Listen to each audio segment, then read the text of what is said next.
Yes, so it's basically things that have been served up to dignitaries and VIPs around the world. And the Queen and Prince Charles, Camilla, the Duke and Duchess of Cambridge. I mean, our royal family have travelled all around the world flying the flag for the UK, and many of these dishes have been served to them, which was really exciting. I mean, there's quite an array, isn't there, of recipes in this? I mean, just give us a flavour and a sense of some of those, because I think kangaroo even is on there. I mean, it's not a normal ingredient you'd find in your fridge, is it? Exactly. So there's a kangaroo and kidney pudding, which is from our High Commission in Australia.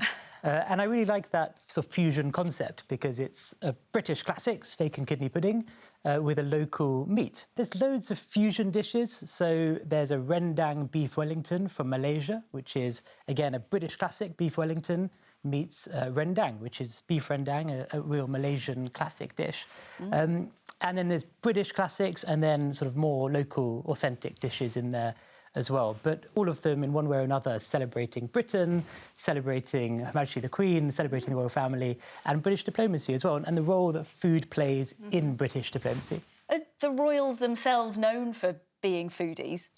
Well, the late Duke of Edinburgh was a real foodie. I mean, he loved to barbecue and he even cultivated truffles in the gardens of Sandringham, I think. So he was a real foodie. His Royal Highness, the Prince of Wales as well, is known to be a foodie. At his Highgrove estate, he grows all sorts of fruit and veg, and his Duchy brand has been a sort of flagship carrier for organic British produce.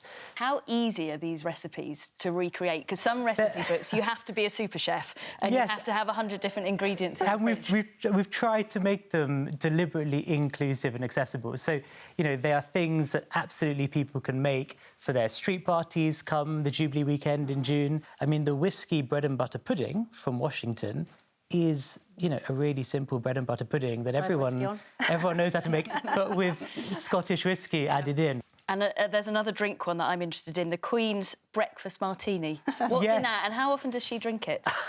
I can't say how often she drinks it, but there is a lovely recipe in there which uses British marmalade, and that's the secret ingredient to making this breakfast martini. So I can't say how often she drinks it, but I've had one or two myself.